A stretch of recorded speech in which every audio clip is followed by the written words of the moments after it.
YT뉴스 FM 슬기로운 라디오 생활. 안녕하세요. 아나운서 최영진입니다. 주말 잘 보내셨는지요? 오늘 아침엔 날이 좀 흐리고 서늘하게 느껴져서 그런지 일어나기가 더 힘들었는데요. 그래도 낮부터는 맑고 따뜻해진다고 합니다. 다만 일교차가 크니까 옷차림 주의하시고요. 지난주 금요일이었죠. 포털 뉴스에 수천 개의 댓글이 달린 뉴스가 하나 올라왔는데요. 저도 이 뉴스 보고 깜짝 놀랐습니다. 한반도에도 대형 지진의 가능성이 있다더라 하는 내용이었죠.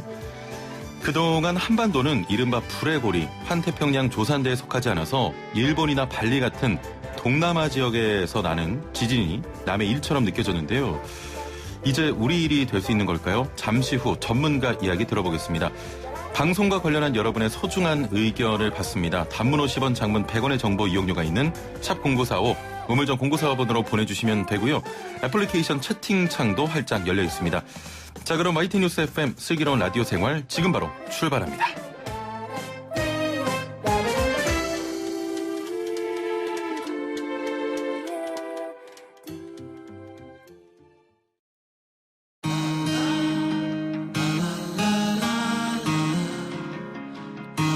생활이 묻고 정보가 답한다. YTN 뉴스 FM 슬기로운 라디오 생활.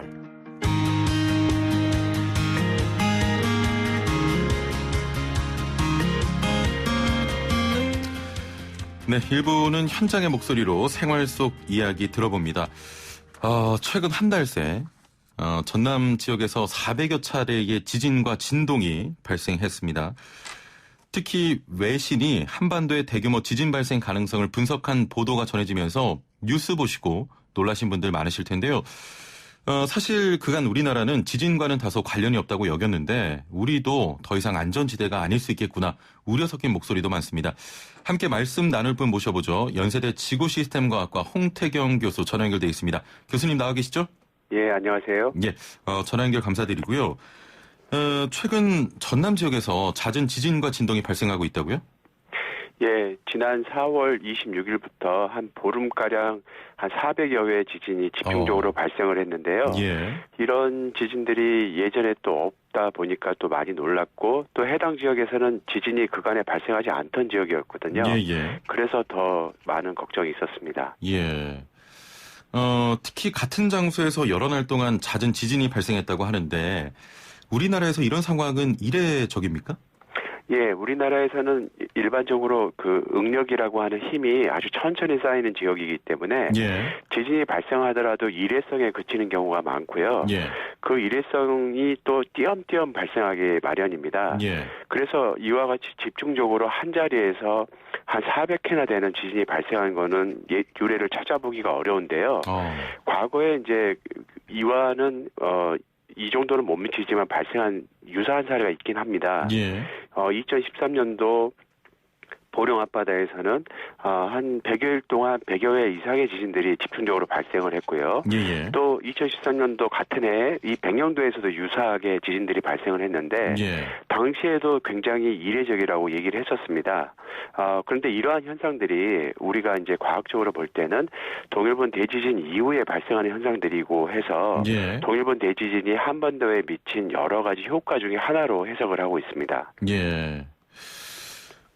좀 걱정이 되는데 4월 26일 이후에 한 달 정도 만에 약 400여 건의 지진과 진동이 발생을 했는데요. 우리나라뿐만 아니라 전 세계적으로 살펴봐도 이런 현상이 자주 일어납니까? 예, 우리나라는 이런 일들이 많지는 않지만 외국 같은 경우에는 이런 일들이 심심찮게 보고는 되고 있습니다. 특히 이제 이 지구 내부로부터 많은 열이 올라오는 지역 같은 경우에는 하루에도 수백여 회 지진이 발생하기도 하거든요. 그런데 우리나라는 지구 내부에서 열이 올라오는 지역이 아니다 보니까 이렇게 이제 지진이 집중적으로 발생하는 것이 굉장히 이례적이고요. 근데 외국의 이제 단층대, 우리나라 같은 경우에는 지표의 활성 단층이라고 하는 단층이 확인된 것이 거의 없지만 외국에는 미국 서부 해안의 산 안드레스 단층과 같이 거대한 단층들이 있는데 이러한 단층대에서는 하루에도 뭐 수십 차례 혹은 뭐 수백여 회 작은 지진들이 발생되는 것들이 자주 목격되기도 합니다. 다만 이제 우리나라와 같이 현재와 같이 깊이 20km나 되는 깊은 깊이에서 이렇게 자주 발생하는 경우는 전 세계적으로도 유례를 찾기가 어렵습니다. 그럼 조금 간단하게 여쭙겠습니다. 좋지 않은 징후인가요?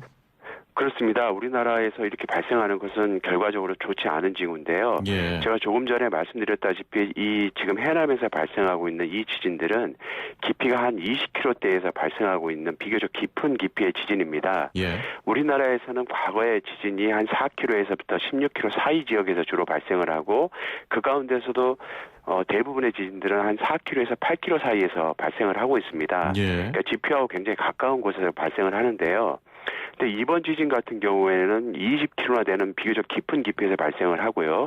더군다나 이 20km나 되는 깊이는 지진이 발생할 수 없는 환경에 있습니다. 압력도 높고 온도도 높기 때문에 이 땅이 쉽게 얘기하면 굉장히 좀 흐물흐물한 상태라고 얘기를 할 수 있거든요. 예. 이러한 곳은 힘이 쌓이더라도 단층 운동으로 발달하기 굉장히 어려운 환경인데 이런 곳에서 어떻게 지진도 많이 발생을 하고 또 집중적으로 발생을 하니까 굉장히 이례적인 데다가 걱정도 커지는 거죠. 그렇군요. 전남 해남 인근에서만 이런 현상이 발생한 겁니까? 아니면 한반도 다른 지역에서도 이와 비슷한 현상이 관측이 되고 있습니까? 예, 지금 현재는 해남 지역에서만 이런 일들이 벌어지고 있는데요. 예. 동일본 대지진 후에 아까 앞서 말씀드린 것처럼 국지적으로 일부 지역에서 지진이 빈발하는 일들이 발생을 했지만 당시의 지진 깊이도 일반적으로 우리나라에서 관측되는 지진 깊이인 한 10km 내외에서 주로 그런 지진들이 발생을 했거든요. 근데 이번과 같이 깊은 깊이에서 집중적으로 발생한 것은 해남이 처음이고요. 그런데 이제 다른 지역에서도 또 유사한 일들이 벌어지지 않을지 면밀히 관찰 중에 있습니다. 예.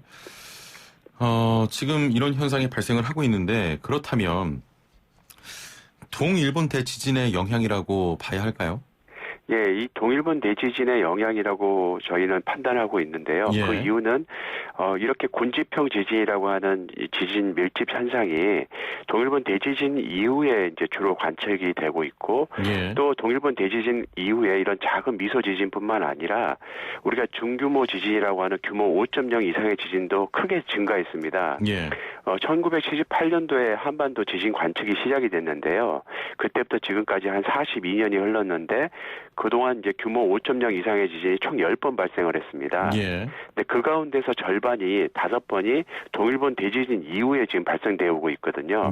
그러니까 42년 가운데 8년이 전체 50%나 되는 중규모 지진들이 발생을 해오고 있는 겁니다. 그러니까 갑작스럽게 이 큰 규모의 지진들이 많이 발생을 해오고 있는데 이러한 지진들은 그간의 한반도 내에 여러 곳에 지금 잠재적으로 쌓여있던 응력들이 일시적으로 배출되고 있는 현상으로 해석을 하고 있거든요. 그러니까 동일본 대지진이 한반도 이 지각 내에 많은 응력 변화를 유발을 시켜서 지진들을 이렇게 많이 빈발하는 형태로 유발시키는 걸로 해석하고 있습니다.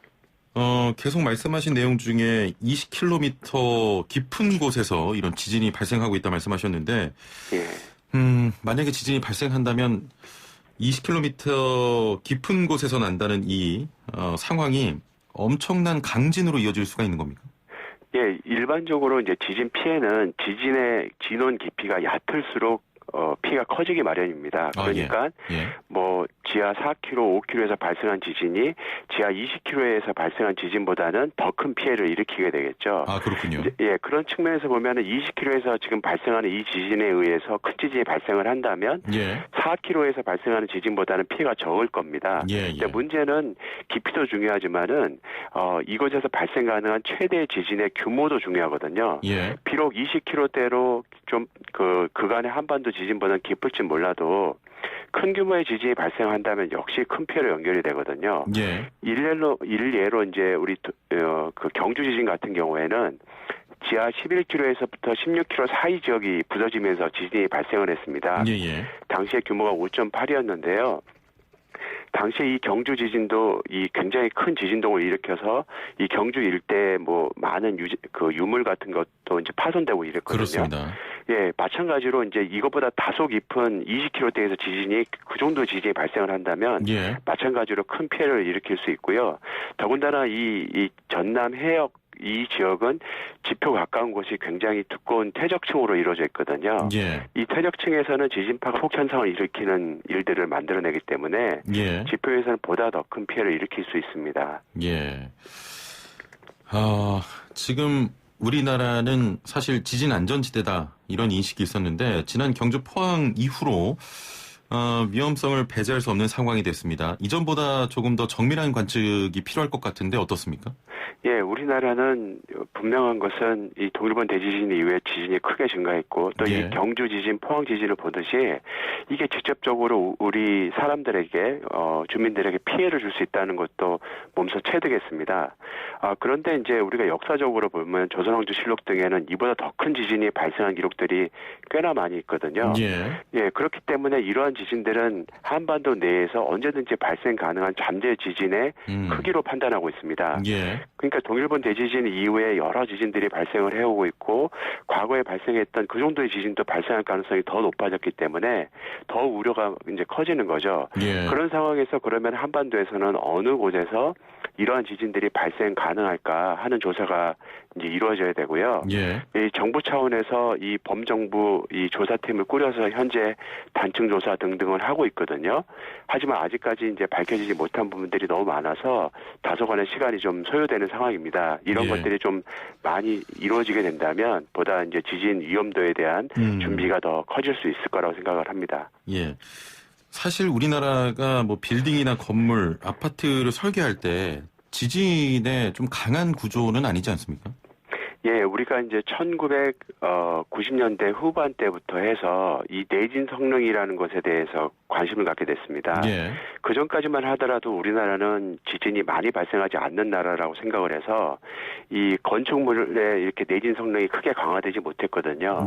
근데 2000년대 들어서면서 큰 고층 건물이라든가 그다음에 주요 시설물, 원자력 발전소라든가 교량, 항만 이런 데에서는 이런 그 내진 성능이 어느 정도까지는 해야 된다라는 이제 법규화가 제정이 됐습니다. 근데 하지만 이제 학교 건물 같은 이제 아이들이 많이 있을 수 있는 학교 건물 같은 데에는 서울시 같은 경우에는 전체 한 60%도 아직 안 되는 수준으로 내진 성능이 대비가 돼 있거든요.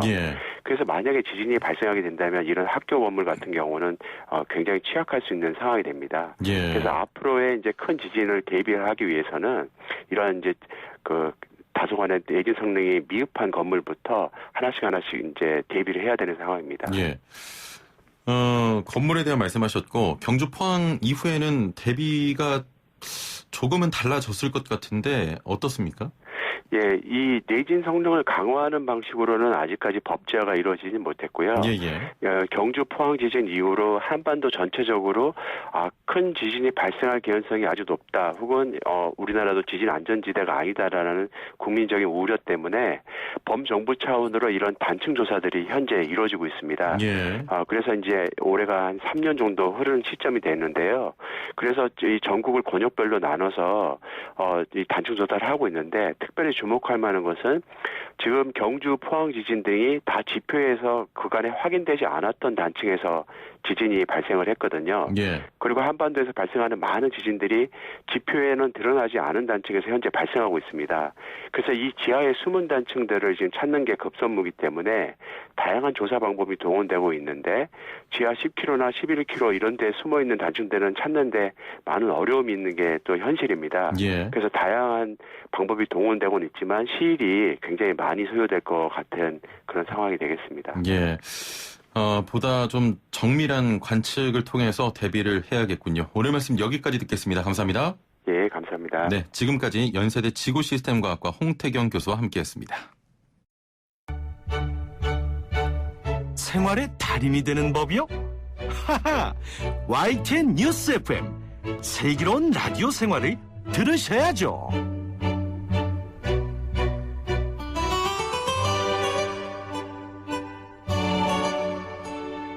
네, 3분요가 리 씨와 함께합니다. 안녕하세요. 나마스테. 자, 오늘은 어떤 자세 준비해 오셨나요? 네, 여러분, 우리 오랜 시간 앉아서 일을 하다 보면요. 복부의 긴장이 풀리고 자연스럽게 배가 톡 튀어나오기 마련인데요. 형진 씨, 아래쪽으로 저한테 좀 그만 물어보세요. 아랫배 쪽으로 손을 가져가서 이제 살짝쿵 움켜쥐어 보겠어요? 무슨 한묶음이 나오네요. 어때요? 지망이들이 느껴지시나요? 예. 네, 여러분 나도 모르게 언제 이 뱃살이 이렇게 쌓였나 하는 분들 많으실 거예요. 그런 분들을 위해서 오늘은요 뱃살 빼는 자세, 복부 강화 동작 준비해봤습니다. 궁금합니다. 네, 예. 한번 따라해보세요. 예. 역시나 의자에 바른 자세로 앉은 상태. 네, 양손으로 의자 아래를 잡아볼게요. 의자 아래요? 그렇죠. 예. 네. 의자 아래 잡으시고 무게중심을 앞으로 쏠리지 말고 무게중심을 엉덩이 뒤쪽으로 보내볼게요. 예. 그 상태에서 호흡 들이마시면서 척추 바르게 세우고 네. 내쉬는 호흡에 양무릎을 붙인 상태로 가슴 쪽으로 들어서 올려볼게요. 이게 됩니까 이게? 뭐 제대로 여기서 하는 게 핵심은요. 네. 내쉬는 호흡에 무릎을 들어 올려야 되고요. 예. 그때 복부 아랫배에 힘을 꽉 주셔야 돼요. 예. 그렇죠. 그래서 복부를 쥐어 짜내는 듯한 힘으로 무릎을 가슴 가까이 들어 올리시면 됩니다. 어려워요. 이게 해보니까 잇몸 일으키기 할 때랑 좀 자극이 비슷한 것 같아요. 맞아요. 잇몸 일으키기 할 때 복부에 힘이 빡 들어가잖아요.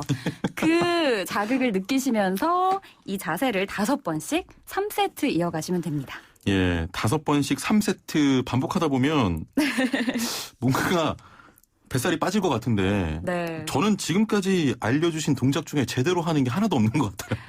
아마 운동을 좀 많이 해야겠죠? 네. 예. 여러분 이 동작은요 또 특히 아랫배만 불룩 튀어나오는 우리 형진 씨 같은 분들에게 왜 그러세요? 저 윗배도 나왔어요. 굉장히 좋은 동작이에요. 예. 그래서 복부 비만이 의심되는 분들 유산소 운동으로 뭐 지방 덜어내는 것도 중요하지만 이렇게 근력 운동을 취해 주셔서 탄탄한 체형을 만드는 것도 중요하다는 점 잊지 마세요. 예. 저처럼 아랫배, 윗배 다 홀로 나오신 튀어나오신 분들, 네. 분들을 위해서 지금 리 씨가 준비한 동작 3분 투자하셔서 해보시길 바랍니다. 오늘도 감사합니다. 나마스테. 나마스테.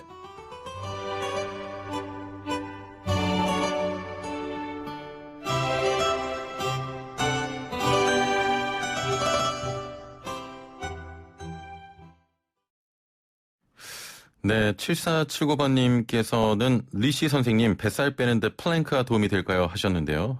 제가 내일 생방 스튜디오에 나오면 한번 물어보겠습니다. 많은 분들께서 화목 출연, 리씨의 화목 출연을 다 아시는 것 같습니다. 오늘 댓글이 너무 없네요. 뭐 출연하지 않더라도 이 동작 어떻다, 따라해보니까 어떻다, 도움이 된다 이런 문자들 남겨주시길 바랍니다. 애플리케이션으로 헤라1689번님께서는 유튜브 보라로 아랫뱃살 빼는 요가 잘 보고 왔습니다. 간단하게 어디서나 쉽게 할 수 있어서 좋네요 하셨는데요. 예, 저희 3분 요가는 앉아서 쉽게 할 수 있는 여러분이 따라하기 좋은 그런 요가 동작을 준비했으니까요. 중간중간 한번 해보시면 좋을 것 같습니다. 자, 저는 경기도 소식과 세금 상담으로 돌아오겠습니다.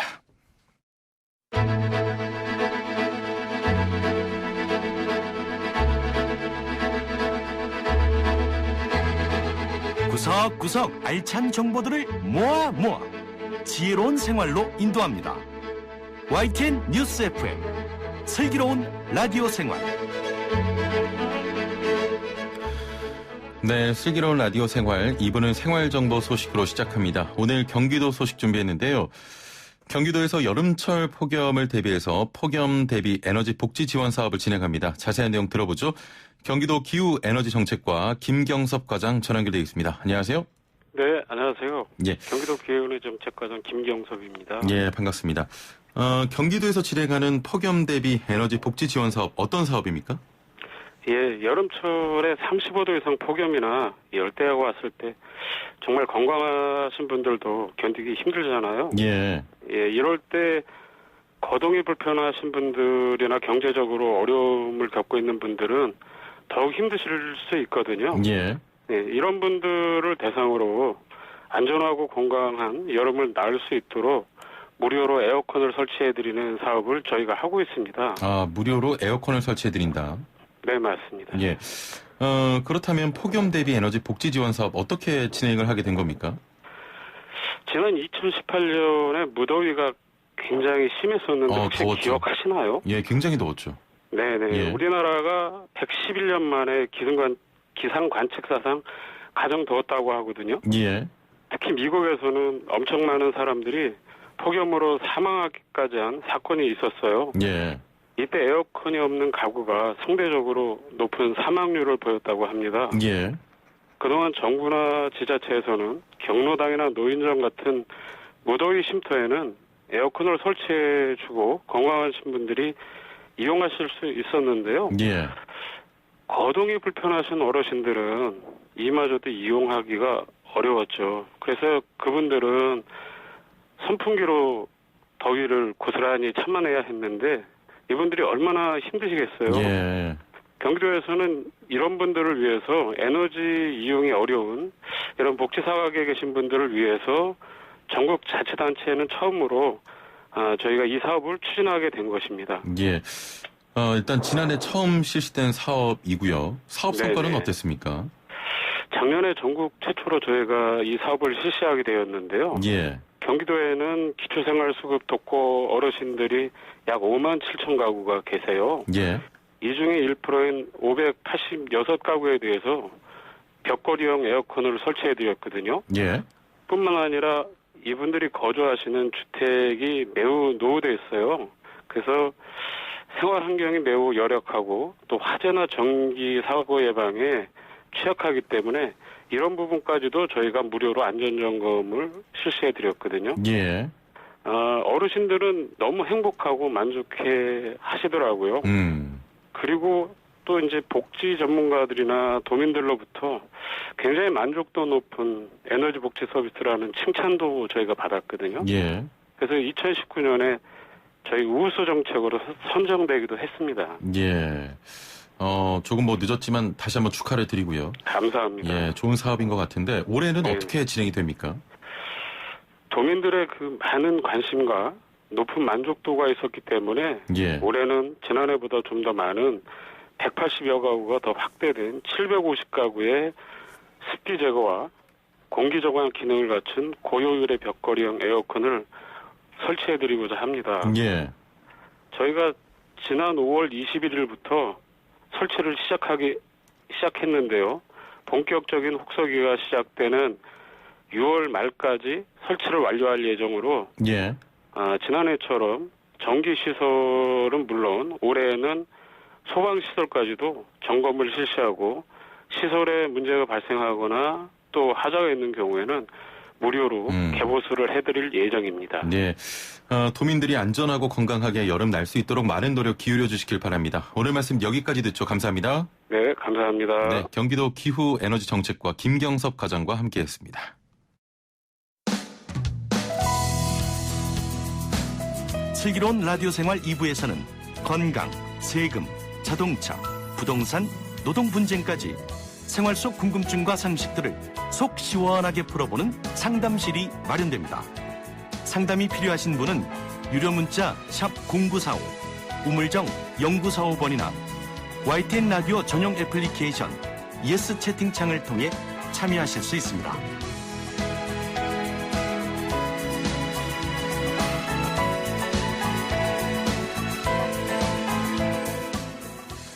네, 매일매일 각 분야 전문가들과 함께 생활 속 다양한 궁금증 해결해 봅니다.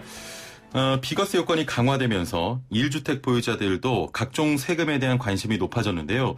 지금까지 남의 일이라고만 생각했는데 확인해야 하는 부분들도 많아졌습니다. 어떤 내용인지 1주택 보유자들이 알아야 할 세금 정보에 대해 오늘 자세히 알아보겠습니다. 오늘의 주제와 함께 부동산 세금과 관련된 궁금증 뭐든지 질문 보내주시길 바랍니다. 선착순으로 진행되니까요. 빨리빨리 보내주시고요. 우물정 0945 샵 0945 단문 50원 장문 100원의 정보 이용료가 있는 문자 메시지 활용하셔도 되고요. 스마트폰 사용하시는 분들은 YTN 라디오 애플리케이션 댓글창 활용하시면 됩니다. 자, YTN 라디오 애플리케이션 역시 보이는 라디오로 함께하고 있습니다. 댓글창 많이 활용해 주시고요. 자, 그럼 함께 말씀 나눌 분 모셔보죠. 신한은행 부동산 투자자문센터 우병탁 팀장님과 함께합니다. 안녕하세요. 안녕하세요. 네, 한 달 만에 뵙나요? 네, 한 달 딱 된 것 같습니다. 월요일 아침인데 혹시 뭐 월요병 없으십니까? 저는 괜찮더라고요. 그러세요? 주말에 푹 쉬어서 그런지. 네. 알겠습니다. 자, 활기차게 오늘 코너 진행해 보도록 하겠습니다. 자, 먼저 1주택자들도 세금을 알아야 된다. 어떤 말입니까? 네, 2017년 파리 대책부터 시작해서 다주택자에 대한 양도세 중과 종부세 강화 등 부동산 세금이 굉장히 중요한 이슈가 되었는데요. 이때까지만 하더라도 주로 다주택자 중심의 규제였기 때문에 1주택자나 무주택자의 경우에는 상대적으로 관심이 좀 적었습니다. 그런데 이제 규제가 강화되면서 1주택자도 더 세금으로부터 이제 자유로울 수 없게 되었다. 한마디로 1주택자도 세금 내야 된다. 네, 세금을 내야 할 뿐만 아니라 그 비과세를 받기 위한 요건이 굉장히 어려워졌다. 그렇군요. 네. 자, 그럼 1주택자들이 알아야 할 규제 내용 어떤 것들이 있겠습니까? 네, 우선 파리 대책으로 1주택 비과세 요건이 강화됐는데요. 17년 8월 3일 이후에 조정 대상 지역에서 새로 취득하는 집은 비과세를 받기 위해서 2년 이상 반드시 거주도 해야 됩니다. 거주 의무가 있군요. 맞습니다. 2년 이상. 예, 전에는 2년 이상 보유만 하면 비과세를 받을 수 있었는데요. 다만 이제 파리 대책 이전에 취득을 하셨거나 아니면 그 이후에 취득했더라도 조정 대상 지역이 아닌 곳에서 취득을 한 경우에는 여전히 2년 보유만 하면 비과세를 받을 수 있습니다. 그러니까 다시 얘기하면 언제 취득했는지 어디서 취득했는지에 따라서 세금이 달라지게 된 거고요. 두 개의 조건이 생긴 것이죠. 하지만 이때까지만 해도 아직은 1주택자에게는 세금인 규제는 남의 일이다 이런 상황이었었고요. 자, 그때까지만 해도라고 말씀하셨습니다. 네. 그러면 더 강한 규제가 생겼다는 거군요. 네, 집값이 9억을 넘는 경우에는 비과세 요건을 갖췄어도 9억 초과분에 대해서는 세금을 내야 되거든요. 근데 이 초과분에 대한 세금을 계산할 때 장기 보유 특별공제라고 해서 보유 기간에 따라 일정 금액을 빼줍니다. 이게 작년까지는 직접 거주하지 않았어도 오랫동안 보유만 했으면 연 8%씩 최대 80%까지 받을 수 있었는데 올해부터는 2년 이상 반드시 거주한 경우에만 받을 수 있고요. 이때 2년 거주 요건은 전국 공통입니다. 그러니까 조정 대상 지역이 아닌 곳에서도 반드시 지켜야만 합니다. 그렇군요. 이전까지는 비과세였던 것들이 집을 언제 샀는지 또 어디서 샀는지에 따라 조건이 달라졌고 올해는 9억 원이 넘는지 여부 또 2년 거주했는지 여부에 따라 또 세금이 달라지는 거군요. 맞습니다. 그런데 거기서 끝이 아니고요. 작년 12월 16일 12.16 대책이 나왔는데요. 내년부터는 장기보유 특별공제를 보유기간별 4%, 거주기간별 4%로 다시 세분화했습니다. 예를 들어서 만 6년을 보유하고 만 4년을 거주했다면 6, 4, 24, 4, 4, 16 더해서 40%의 장기보유 특별공제를 받고요. 만약 거주는 하지 않았는데 똑같이 6년 보유만 했다면 연 2%씩 12%의 장특공제만 받을 수가 있습니다. 가령 양도차익이 그러니까 부동산으로 번 돈이 한 5억이다라고 했을 때 이 두 개 사이의 세금 차이는 무려 5천만 원이나 되고요. 따라서 1주택자라면 최소한 2년 이상 거주를 꼭 해야 된다. 이렇게 말씀드릴 수 있겠습니다. 일단은 2년 거주만으로도 수천만 원의 세금이 왔다 갔다 하니까 2년 이상은 거주를 해야 되고요. 1496번님께서는 파리 대책 전에 주택을 취득했는데 조정 대상 지역입니다. 비과세 요건이 됩니까 하셨거든요. 이제 조정 대상 지역 앞전에 있던 집도 조정 대상 지역이고 뒤에 있던 집도 조정 대상 지역이라면 그러니까 그 이후에 사셨다면 2년 이상 거주, 2년 이상 보유를 채운 다음에 팔면 비과세가 되고요. 그렇군요. 말씀드린 대로 9억을 넘는 집일 가능성이 좀 있거든요. 그럼 9억 초과물에 대한 것들은 역시 마찬가지로 2년 이상 거주를 했다면 기간에 따라서 장특공제를 받습니다. 알겠습니다. 네. 좀 말씀해 주시는데 약간은 좀 헷갈리는 부분도 있습니다. 자, 그럼 세금을 생각하면 2년 거주는 필수라고 봐야 되는 거죠? 네. 1주택 비과세 같은 경우에는 집이 한 채일 때만 비과세를 받을 수 있는데요. 보통은 이사를 가는 과정에서 일시적으로 집이 두 채가 되는 경우가 자주 있습니다. 즉 새 집을 사서 이사 갈 때까지 일시적으로 집이 두 채가 되는 기간, 처분의 유예 기간이 주어지게 되는데요. 이사를 나가고 들어가는 날짜가 맞지 않을 수도 있고 새로 이사 가려는 집에 임차인이 있을 수도 있고요. 이때 처분 중복 기간, 그러니까 인정이 되는 중복 기간은 원래 3년인데요. 18년 9.13 대책으로 조정 대상 지역에서는 이게 처분 기간이 2년으로 줄어들었습니다. 그리고 19년 12월 17일 이후부터는 처분 기간이 다시 1년으로 줄어들었고요. 새로 산 집으로 1년 내 전입도 해야만 기존에 있던 집을 비과세 받을 수 있습니다.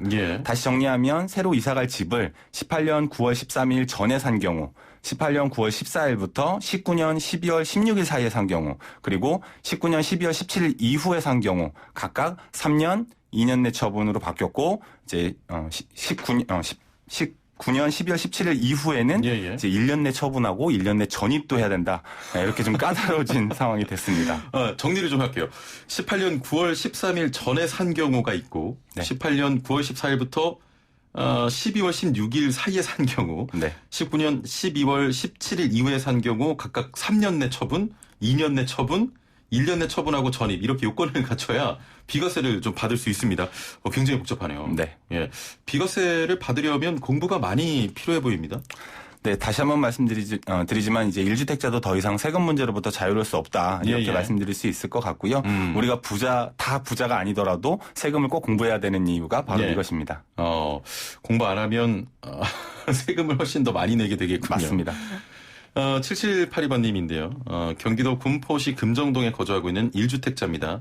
지금 살고 있는 집을 팔고 안양 평촌으로 이사 가려고 하는데요. 그러면 새 집을 사고 1년 안에 지금 살고 있는 집을 팔아야 됩니까? 라고 하셨네요.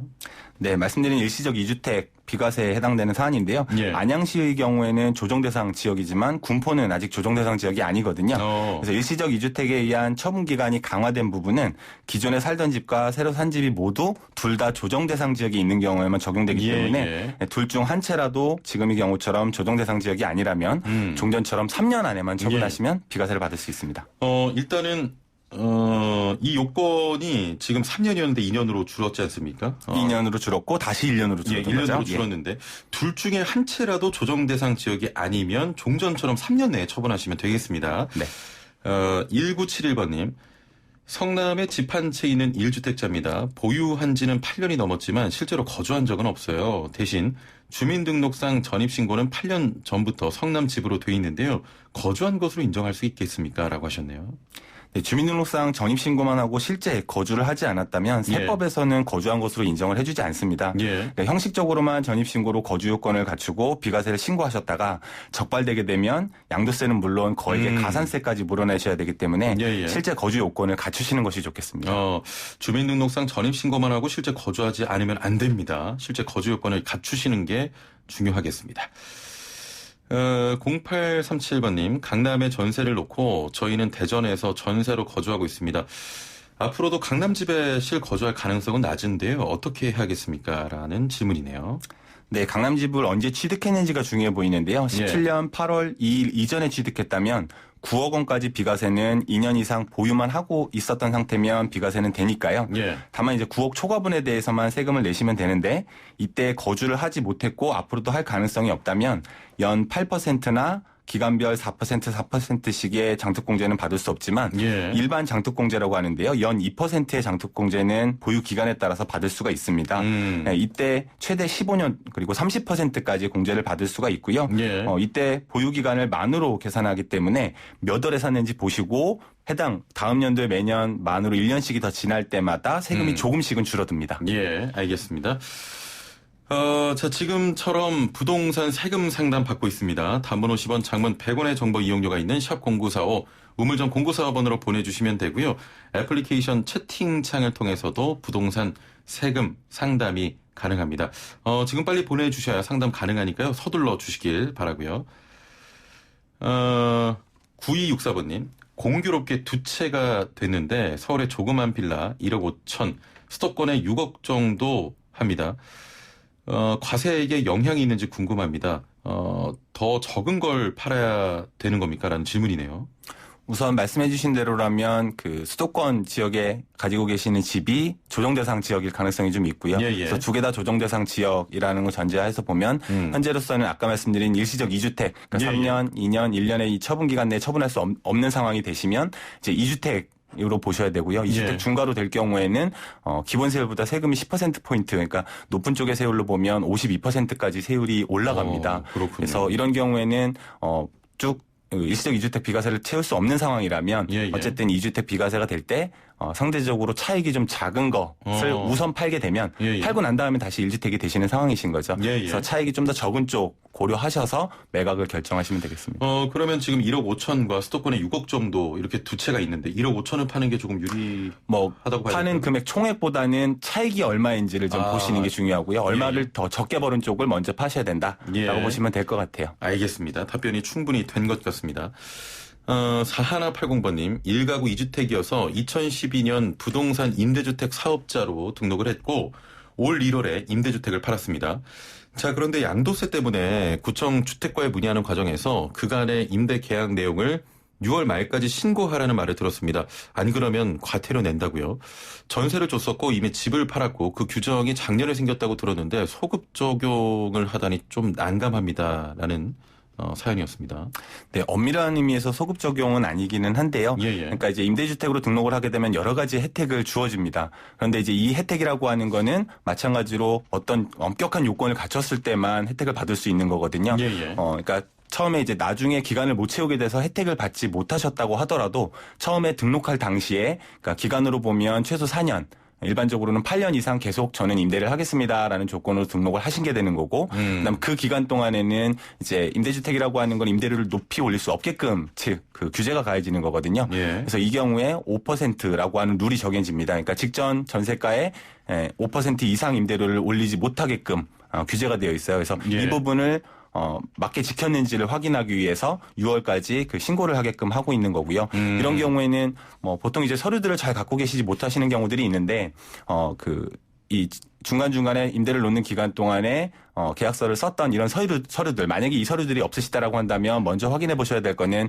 이제 중개를 해준 중개사 사무실에 이런 서류들이 보통 5년에서 10년 동안 보관이 되어 있습니다. 그래서 이런 곳에 먼저 확인을 해보시고 그런 경우에도 서류를 확인할 수 없다라고 한다면 이런 사정에 대한 것들을 구청 쪽에 거꾸로 서류를 보관하고 있는 것은 없는데 거꾸로 구청에는 없는지도 한 번 더 확인을 해보실 필요는 있고요. 그래서 임대주택 등록이라고 하는 건 여러 가지 혜택이 있기는 하지만 그 엄격히 지켜야 되는 규제들이 좀 있기 때문에 등록 자체도 좀 신중하실 필요는 있습니다. 확인을 다시 해보시는 게 좋겠습니다. 맞습니다. 구청 쪽에도 한번 연락을 해보시고요. 네.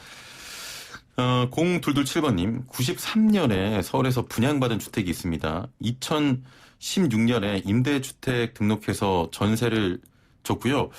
2000년에 재건축 아파트 구입해서 10년 거주 후 이사했습니다. 새 아파트로 입주할 때 전세로 6년간 주고 있는데 새 아파트를 매도하려고 하는데요. 양도세는 내야 합니까? 양도세 비과세 요건에서 2년 거주해야 하는데 저는 2주 거주한 건가요? 라는 질문이네요. 그러니까 새로 임대주택이 있으신 상태고 그 다음에 그거에 나중에 샀던 본인의 그 집이 있는데 그 집에 이제 그 재건축이 진행이 되면서 이제 새로 지어진 상태가 된 것 같습니다. 그렇습니다. 이런 경우에 우선 판단해 보셔야 될 거는 먼저 임대주택을 놓은 게 임대주택 비과세를 받으려면 그 처음에 임대를 놓을 당시에 그 임대 개시일이라고 얘기를 하는데요. 그때 공시 가격이 수도권의 경우에는 6억. 그다음에 지방의 경우에는 3억을 넘지 않았다라는 조건이 들어가게 돼요. 그래서 이 조건을 일단 갖춘 상태라고 보면 그 다음에 이제 본인이 새로 사신 서울에 있는 집, 재건축된 집을 기준으로 비과세를 판단하시면 되는데 6억 3억이 넘지 않았다. 임대주택이 주택수에서 빠지게 되는 상황이라면 새로 사신 이 서울의 집의 경우에는 그 재건축 전과 후의 기간, 보유 기간도 합산을 해주고요. 그다음에 거주 기간도 합산을 해줍니다. 그러니까 재건축 되기 전에 2년 이상 거주를 했는지 아니면 그 이후 합쳐서 거주를 했는지 요걸 좀 살펴보셔야 되고 둘 중 어느 쪽이라도 거주 기간을 채우셨다라고 한다면 일단 비과세는 받을 수 있다. 이렇게 보시면 될 것 같습니다. 알겠습니다. 3525번님, 수도권 재건축 아파트 내년 초 시공 들어가고요. 현재 수도권 3억대 아파트 전세로 사는데요. 전세가 만기돼서 수도권의 실거주로 추가로 매매 혹은 분양받고 싶은데 고려해야 될 세금이 무엇이 있을까요? 라는 질문이었습니다. 네. 지금 살고 계시던, 그러니까 전세로 살고 계셨고 재건축 아파트를 하나 갖고 계시는 상황에서 그게 재건축이 들어간 상황이고요.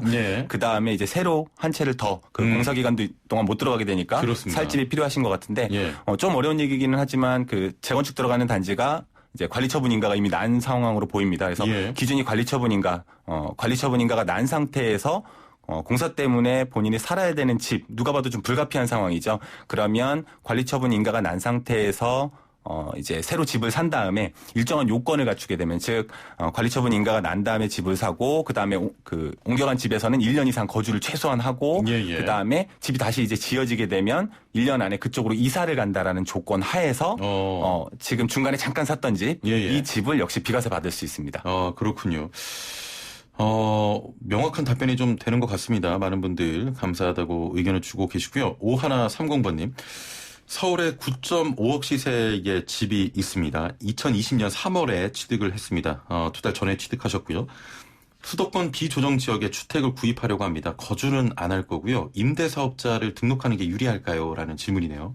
네, 임대사업 등록은 지금 이제 기존에 가지고 계셨던 직전에 사셨던 집을 나중에 비과세를 받으려면 지금 새로 집을 하나 더 사서 그 등록을 안 하시게 되면 이제 2주택이 되시는 상황일 수밖에 없기 때문에 새로 수도권에 사시려는 집은 뭐 가능하면 반드시 임대주택으로 등록하시는 게 유리하다. 왜냐하면 아까 말씀드린 것처럼 새로 사는 집을 임대주택 등록하고 물론 조건이 맞아야 되겠죠. 수도권 밖의 경우라면 3억, 그다음에 수도권이라면 6억을 넘지 않는 상태라고 한다면 그 집을 등록해 놓고 나서 본인이 원래 가지고 계시던 집은 역시 또 비과세를 받을 수 있으니까요. 다만 아까 앞전의 사례에서도 보셨던 것처럼 임대주택으로 등록하려는 그 집이 조건을 갖췄다고 하더라도 그 이후에 최소 5년, 그다음에 길게 보면 8년에서 10년 동안 계속 임대를 줘야 되고 그 기간 동안 임대료도 5% 이상 올릴 수 없다라는 조건을 계속 갖추셔야 되기 때문에 중간에 팔아야 될 일이 없는지 그 임대주택을 이런 것들을 충분히 고려하시고서 결정하셔야 됩니다. 일단은 그래도 임대사업자를 등록하는 게 비과세적인 측면에서는 유리하다. 맞습니다. 예, 알겠습니다.